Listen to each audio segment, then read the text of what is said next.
আসলে বাংলাদেশ যে জায়গায় ৫৪ বছরে এসেছে, অনেক সামাজিক সুযোগে কিন্তু বাংলাদেশ এগিয়েছে। আমি তো পাকিস্তান আমলে ইন্টারমিডিয়েট পর্যন্ত পাশ করেছি। তখনকার জীবন আর এখন জীবন জীবিকা অনেক আকাশ পাতাল পার্থক্য। মানুষের মনোজগতে বিরাট নেগেটিভ পরিবর্তন ঘটে গেছে। আগে কিন্তু যেমন একটা দুর্নীতিবাজ, একটা ঘুষখোরকে মন থেকে ঘৃণা করত, এখন কিন্তু দুর্নীতিবাজ টাকা হলো ক্ষমতাবান, তাকে আর ঘৃণা হয় না। আগে একটা বিড়াল রাস্তায় মারা থাকলে দুঃখ, মানবিকতা কাজ করতো, মানবতা কাজ করতো। আজকে ইউটিউবে দেখলাম যে ভ্যান গাড়িতে লাশের স্তূপ রেখে আগুন দিয়ে পোড়ায় দিল, এবং এই পুলিশগুলোকে দেখা যাচ্ছে। কত নির্মম সমাজটা কোন জায়গায় চলে গেছে। এখন এই জায়গার থেকে যে ধরেন আজকে ১৫ বছর বিরোধী দলগুলি আন্দোলন করেছে, হ্যাঁ, একটা ক্ষেত্র তৈরি করেছে তারা। তবে নির্যাতন, নিপীড়ন, জেলখানায় পোড়া ইত্যাদি ইত্যাদি কারণে এই বিরোধী দলগুলি কিন্তু জনসম্পৃক্ততা তৈরি করতে পারে নাই। হয়তো জনগণ ভয়ে আসে নাই, অথবা তারা পারে নাই।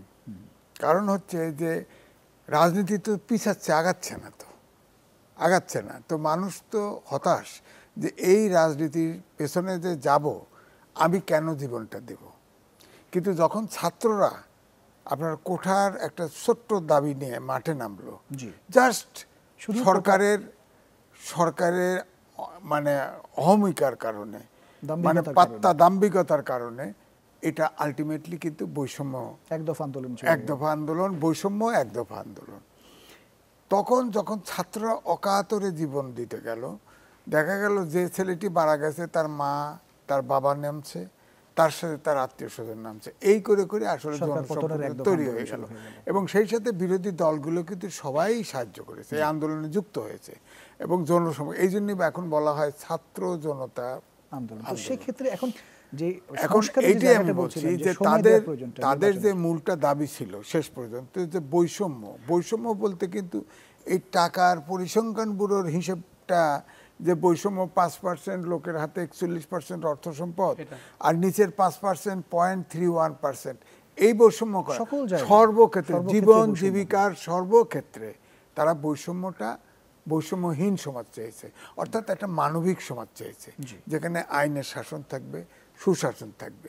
কিন্তু আমার বড় প্রশ্ন, এখানে যতগুলি সংস্কার উপস্থাপন করা হয়েছে, যারা উপস্থাপন করেছে, আমি বলতে চাই যে একটি দলের ভিতরে কোনো গণতন্ত্র আছে?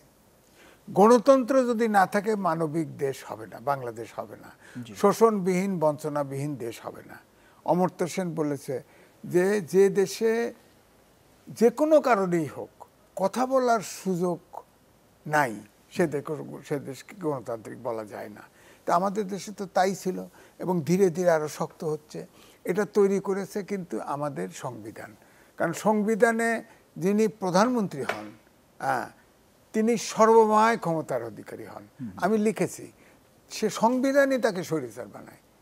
কারণ তিনি যে দল ক্ষমতায় যায় তার প্রেসিডেন্ট থাকেন, তিনি সংসদীয় দলের প্রধান থাকেন, তিনি প্রধানমন্ত্রী হন, এবং প্রধানমন্ত্রীকে অপরিসীম ক্ষমতা দেওয়া হয়েছে। তার পরামর্শের বাইরে কোনো কাজ কেউ করতে পারবে না। প্রেসিডেন্টের 2টা কাজ আছে, সেটাও কিন্তু আসলে গোপনে পরামর্শ নিতে হয়, যেমন চিফ জাস্টিসকেও নেওয়া আর প্রেসিডেন্ট এটা। এই জন্য শাহাবুদ্দিন সাহেব বলছিলেন না, প্রেসিডেন্ট এমন হয়ে গেছে মাজার জিয়ারত করা ছাড়া কোনো উপায় নেই। আর এর আগের প্রেসিডেন্ট অ্যাডভোকেট হামিদ সাহেব বলেছেন এটা একটা বড় জেলখানা, মানে ফ্রিডম নাই, প্রোটোকল দিয়ে আবদ্ধ, তার কিছু নাই, অথচ তার নামে সব করা হচ্ছে। একরে ধরেন একটা, মানে যত কিছু হয় কিন্তু প্রেসিডেন্টের নামে হয়। সেক্ষেত্রে এই জন্য আমি বলছি যে এই সংস্কারে আমার ব্যক্তিগত ওপিনিয়ন হচ্ছে যে প্রত্যেকটা দলের ভিতরে গণতন্ত্র চর্চা করতে হবে। এটা তো সংস্কার আনতে হবে, নাহলে আম গাছে তো কাঁঠাল হবে না। আপনার পার্টির ভিতরে গণতন্ত্র প্র্যাকটিস করবেন না, দেশে গণতন্ত্র কিভাবে উপহার দিবেন? আর গণতন্ত্র যদি না থাকে, তাহলে তো আমার বাক, ব্যক্তি স্বাধীনতা, মানবিক বাংলাদেশ, আইনের শাসন, সুশাসন কিছু থাকবে না। সুতরাং এই প্রশ্নটা কিন্তু রাজনীতিবিদরা করছে না। আর সবচাইতে আশ্চর্য, এমনও লোক আছে যে আপনার 80টা 82টা প্রস্তাবনা দিছে, তার 80 জন সদস্য নাই পার্টির ভিতরে। কি করবেন? এই সংস্কারটা কি হবে? প্রশ্ন এইটাই। এখন গেছে, লিখে নিয়ে গেছে, 80 জন পার্টির ভিতরে সদস্য নাই, সে 80টা প্রস্তাব, সংস্কার প্রস্তাব হাজির করেছে। হ্যাঁ, তো এগুলো কিন্তু এখনো আমি এইটাই বলছি যে একটি দেশে ধরেন এই যে ব্রিটেনে গত বছর, সেক্ষেত্রে এই যে সংস্কারগুলো, এই রাজনৈতিক দলগুলো সংস্কার, পাশাপাশি নির্বাচনের জন্য প্রস্তুতি, এটার জন্য তো সেক্ষেত্রে না সংস্কার লাগবে, যেটা বলা হচ্ছে রোড ম্যাপ। আপনার এই যে আমি বলছি, ধরেন আমাদের যেটা হয়ে গেল ছাত্র জনতা বিপ্লব, এটা তো আর সমাজতান্ত্রিক বিপ্লব হয় না। যে সমাজতান্ত্রিক বিপ্লবে 60-70 হতো কি, সমাজতান্ত্রিক বিপ্লব সাকসেসফুল হলে কালচারাল রেভলিউশন করতো, করে মনোজগতের পরিবর্তন আনতো।